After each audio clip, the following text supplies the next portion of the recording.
أعوذ بالله السميع العليم من الشيطان الرجيم بسم الله الرحمن الرحيم Assalamu alaikum warahmatullahi wabarakatuh. Dito naman tayo sa ating tulumanon na napunta karon diri sa atong takna sa kagabion diri sa Riyadh. Kami ay muhatag sa inyo og kanang gamay nga kutlo nga sugilanon o kinaadman nga mao ni ang pamagat na tauhid. Og atong ihatag sa atuang ustad na si Muhammad Ali Granaderos, iyang ihatag sa inyo ang kinaadman tungkol sa tauhid, ang kaayuhan. Barakallahu fiik ya Ustaz Khalid. Assalamualaikum warahmatullahi wabarakatuh. Alhamdulillah wassalatu wassalamu ala Rasulillah. Amma ba'd, kaganina atong naisgutan ang kahalangdon sa tauhid, sa pagsimba sa bugtong matuod nga Dios. Karong takna atong hisgutan ang kamaayon ini, no? Una na niini mga igsoon mga ginikanan ang tauhid, no? Ang pagsimba sa bugtong matuod nga Dios mao hinungdan nga mapasaylo ni Allah ang tanan nga mga sala og mapapas. Nag-ingon ng Allah, no? Sa hadith qudsi, Ya ibn Adam innaka ma da'awtani wa rajawtani wa ghafartu laka ala ma kana fika wa la ubali. Ya ibn Adam law balagat dhunubuka 'anana as-sama' ثم استغفرتني غفرت لك ولا أبالي يا ابن آدم إنك لو أتيتني بقراب الأرض خطايا ثم لقيتني لا تشرك بي شيئا لأتيتك بقرابها مغفرة. Bot pasabot nag-ingon ang Allah o anak ni Adan sa pagkamatuod dili gayud ka mangayo nga kanako, dili ka mangaliya kanako, dili ka mangalipuyo kanako, gawas nga ako kang pasayloon. Sabisan unsa man nga anaa kanimo og dili nako na siya pasagdan. O ikaw nga anak ni Adan, bisan pag ang imuhang mga sala mo sangko na sa mga panganod sa mga kalangitan, dayon ikaw na nga yung pasaylo kanako, ako kang pasayloon. Ug dili gayud nako na pasagdan. O anak ni Adan, sa pagkamatuod, kung ikaw magbuhat og dagko nga mga sala, malukop mo nining kalibutana, dayon ikaw dili magbuhat og shirk, dili ka mosimba og gawas pa kanako nga Dios, bisan jutay na lamang, dili ka magbuhat og shirk nga akbar o asgar o khafi, dagko o gagmay o natago nga shirk, nan ako gayod ka nga pasayloon sa pagkamatuod. Muna una, pasaylo sa mga sala. Ikaduha, mga igsoon mga ginikanan, nga kaayuhan sa tauhid, muon hinungdan o apil sa mga hinungdan nga makasulod ta sa paraiso o kalingkawasan o kaluwasan sa impyerno. Nag-ingon ang Nabi sallallahu alaihi wasallam, Propeta Muhammad sallallahu alaihi wasallam sa hadith ni Ubadah bin Samit radhiyallahu anhu, no? Nga man syahida an la ilaha illallah wahdahu la syarika lah wa anna Muhammadan abduhu wa rasuluhu wa anna Isa abdullah wa rasuluhu wa kalimatuhu alqaha ila Maryam ruhun minhu wa anna al-jannata wa nara haqqun adkhalahu Allah min ay ababil jannati ath-thamaniyati syaa. Sabisan kinsa kuno mo saksi nga wala laing Dios nga pagkasimbahon, Ustad Khalid, bugtong matuod nga Dios, walay kauban, walay kaparehas, walay kasusama, ug nga si Muhammad iyahang ulipon og mensahero, ug nga si Jesucristo iyahang ulipon og mensahero, ug espiritu nga mingkunsad sa taguangkan ni Maria, no? Ug ang impierno ug ang paraiso matuod, ipasulod siya ni Allah sa bisan asa nga mga pultahan sa walo ka pultahan sa mga paraiso nga buot niya. Muni kaduha. Ikatulo mga igsoon, mga ginikanan, ako na lang ning i-summarize no kay taas-taas kay sang tanan ni nga gani sa among pag-eskwela sa atong pag-eskwela sa maahad o sa university abtan og mga pila ka semester. Kini nga mga topic, kini nga mga tema, Ustad, no? Ikatulo, ang tauhid magpasayon sa usa ka ulipon nga Muslim o magtotoo sa pagbuhat og kaayuhan og paglikay og mga daotan. Subhanallah. Nganuman, gay og aduna kay tauhid nakaila kang Allah, kabalo ka sa iyang mga katungod og nasabtan nimo nga siya ang labing gamhanan, nagkontrol, walay matago kaniya, nagsud-ong siya kanimo sa tanan nimong gibuhat, dayag man o tago, no? Dili siya mahinanok, dili po siya matulog. Nakabalo siya sa tanan. Sa atong mga nahuna o mga kasing-kasing. Subhanallah, imuha siyang masimba. Makabuhat kag mga maayong mga binuhatan. O dili ka makabuhat og mga sala. O makabuhat mga kag mga sala, dali ra ka mubalik kaniya. Nganuman, aduna man kay kahadlok sa iyahang silot. Nga nagpaabot kung musupa ka sa iyahang mga sulugo, mga sugo o mga lagda nga iyahang gilagda dinhi sa atong kalibutan ng igsoon ginikanan. Ikaapat, kini nga tauhid ng igsoon ginikanan, mo ni makapagaan sa usa ka ulipon Ustad Khalid, no? Sa mga iyahang mga gihambin nga mga sakit o sa iyahang mga pagsulay nga gipas-an ug sa mga uban pa nga mga buta nga diin mingdangat sa iyang kinabuhi, no? Tungod kay nag-ingon ang mahal nga propeta Muhammad sallallahu alaihi wasallam kang Ibnu Abbas radhiyallahu anhu wa'alam anna al-umma law ijtama'at aw la ijtama'u la yadurruka bi shay' lam yadurruka illa bi shay'in qad katabahu Allahu 'alayka rufi'at al-aqlamu wa jaffat as-suhuf. Pasabot Sayri o Ibnu Abbas nga sa pagkamatuod ang umma kining tanan nga mga taos tibok kalibutan kung sila magtigom aron ka ilang daoton, no? Dili gayud kanila madaot bisan pag magtigom-tigom sila, bisan pag magtipon-tipon sila, no? O sayri usab nga ang kini nga umma, kini nga nasyon, kining mga tawo ning kalibutan na og magtigom sila aron ila kang tagaan og maayo nga mga kaayuhan o bisan unsa nga kaayuhan ining kalibutan na dili gayud sila makahatag nimo kaayuhan gawas sa nasulat na ni Allah alang kanimo. Sama usab sa kung magtigom sila og mga tao o magtigom sila ang tanan nga mga tao na ining kalibutan aron ila kang daoton, no? Dili gayud sila makadaot kanimo kung dili pagbuot ni Allah. Kung wala matakda niya. No? Rufi'atil aqlam wa jaffatis suhuf. Nauga na ang mga kalata sa pagsulat sa mga lapis sa mga gikatakda ni Allah na ining kalibutan. So ikaupat na siya mga igsoon mangginikana, no? O atong sayran usab nga ang tanan nga mga propeta kaniadtong mga panahon na, no? Sa ilahang pagpadayag sa maayong balita sa relihiyon ng Islam, si mensahe nga ang Allah lamang ang bugtong matuod nga Dios nga nga simbahon, nakaagom o nahiagom sila og mga pagsulay, no? Ang mga kasaysayan puno sa ilahang mga kaagi ni ining kalibutan. Lakip ang ilahang mga pamilya, lakip ang ilahang mga sumusunod ug walay si bisan kinsa kanila gawas nga adunay mga pagsulay. Apan tungod lagi gay sila ilahamang natahqiq, ilahamang napamatud-an, ilahamang nagkinabuhi, ilang gikinabuhi, gi-implement nila, kinabuhi nila ang tauhid nan ang Allah subhanahu wa ta'ala gipadali alang kanila ang mga kaayuhan.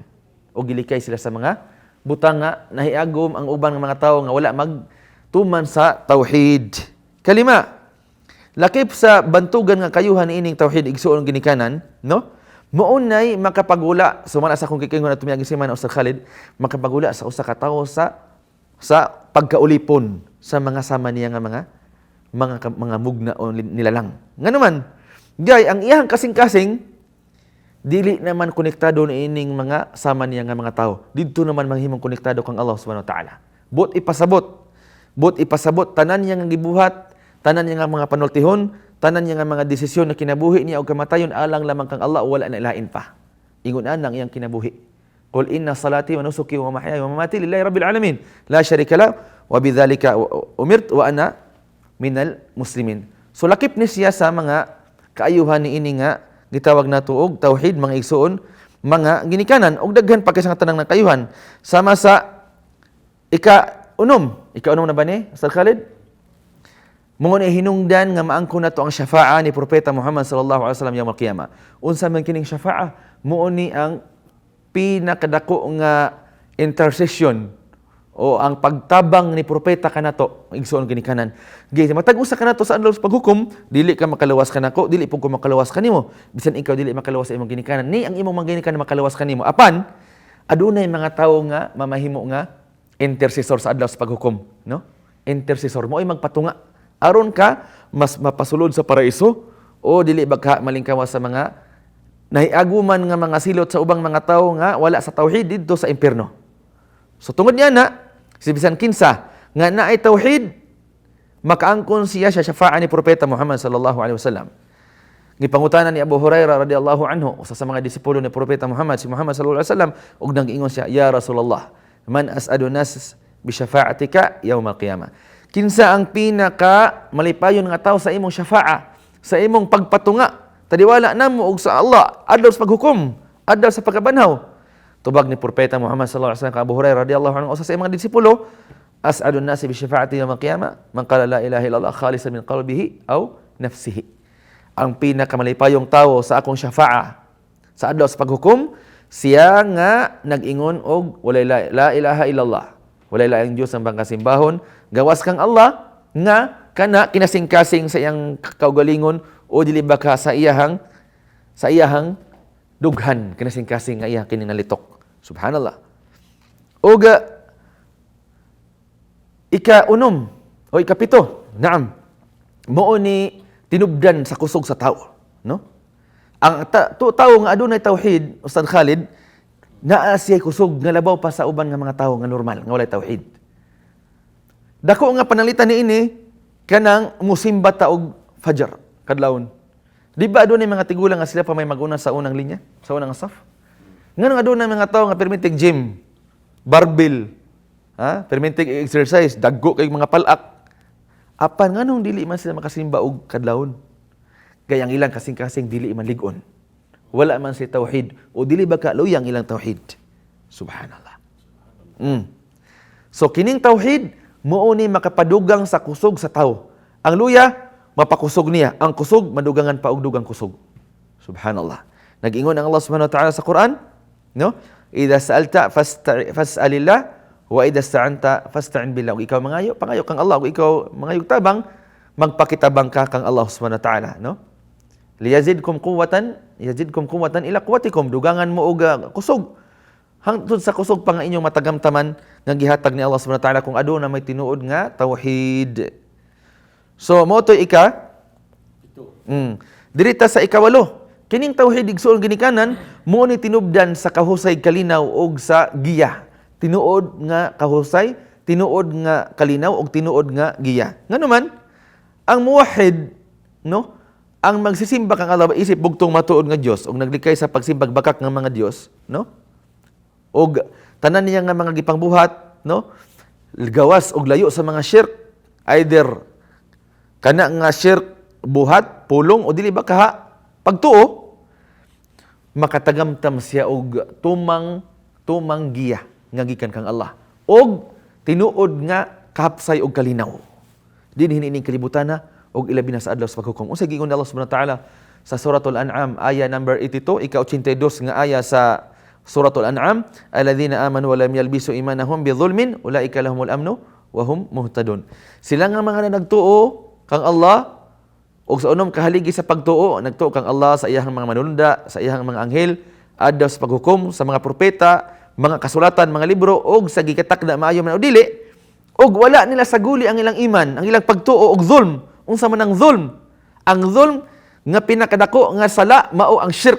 Wala na sagulig shirk, no? Sila kadtong adunay tumang kahusay og kalinaw nga matagamtaman dinhi ning kalibutana og sila ang mga nagiyahan.